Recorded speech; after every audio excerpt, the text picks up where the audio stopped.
BJP തന്നെ വലിയ പ്രതിരോധത്തിലാക്കിയതായിരുന്നു BJP councillor Thirumala അനിൽകുമാറിന്റെ മരണം. അപ്പോൾ അതിൽ മൊഴിയെടുക്കൽ വേഗത്തിലാക്കാൻ അല്ലെങ്കിൽ വേഗത്തിൽ പൂർത്തിയാക്കാൻ അന്വേഷണ സംഘം ഒരുങ്ങുകയാണ്. അനിലിന്റെ കുടുംബാംഗങ്ങളുടെയും സൊസൈറ്റി ഭരണസമിതി അംഗങ്ങളുടെയും ജീവനക്കാരുടെയും മൊഴി ഉടൻ രേഖപ്പെടുത്തുമെന്നതാണ് വിവരം.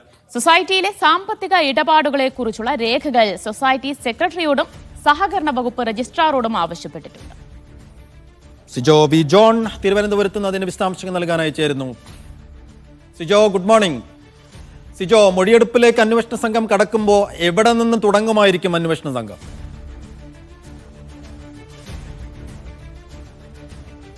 പ്രധാനമായും അനിൽകുമാറിന്റെ ഭാര്യ, അതോടൊപ്പം തന്നെ അടുത്ത ബന്ധുക്കൾ എന്നിവരിൽ നിന്നാണ് മൊഴി ആദ്യം തേടുക.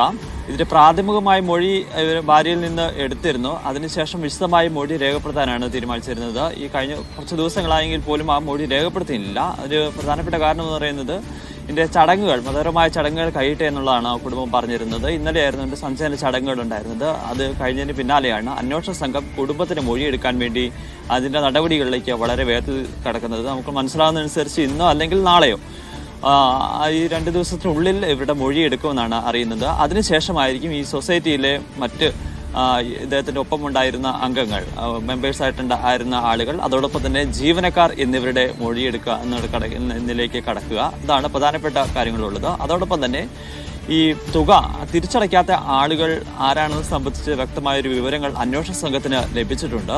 അവരിൽ നിന്ന് ഉൾപ്പെടെ മൊഴി രേഖപ്പെടുത്തുകയും ചെയ്യും. മറ്റൊരു പ്രധാനപ്പെട്ട കാര്യമെന്ന് പറയുന്നത് ഇതുമായി ബന്ധപ്പെട്ട രേഖകൾ അന്വേഷണ സംഘം ശേഖരിക്കുന്നുണ്ട്. ഈ സൊസൈറ്റിയുടെ സെക്രട്ടറിയോട് ഇത് രേഖകൾ ഹാജരാക്കാൻ ആവശ്യപ്പെട്ട് കഴിഞ്ഞ ദിവസം നോട്ടീസ് നൽകിയിരുന്നു. അതിന് പിന്നാലെയാണ് സഹകരണ വകുപ്പ് രജിസ്ട്രാറോടും ഇതുമായി ബന്ധപ്പെട്ട രേഖകൾ നൽകാൻ ആവശ്യപ്പെട്ടിരുന്നത്. എന്തായാലും വരുന്ന ദിവസങ്ങളിൽ ഇതുമായി ഈ രേഖകൾ ലഭ്യമാവുമെന്ന് പ്രതീക്ഷിക്കപ്പെടുന്നത്. അങ്ങനെയാണെങ്കിൽ മാത്രമാണ് ഇതിലൊരു കൂടുതൽ കൃത്യത വരികയുള്ളൂ. അങ്ങനെ ഈ മൊഴിയും അതോടൊപ്പം തന്നെ രേഖകളും പരിശോധിച്ച് അതിൻ്റെ ഒരു കൃത്യമായ റിപ്പോർട്ട് നൽകാൻ വേണ്ടിയാണ് സംഘം തീരുമാനിച്ചിരിക്കുന്നത്. ഇന്നലെ വൈകിട്ട് ഇതിൻ്റെ അന്വേഷണ സംഘത്തിൻ്റെ ഒരു മീറ്റിംഗ് ഉണ്ടായിരുന്നു. ഈ മീറ്റിംഗിലാണ് വളരെ വേഗത്തിൽ തന്നെ ഈ അന്വേഷണം പൂർത്തിയാക്കാൻ തുടർ നടപടികളിലേക്ക് പോകാൻ തീരുമാനിച്ചിരിക്കുന്നത്. ശരി.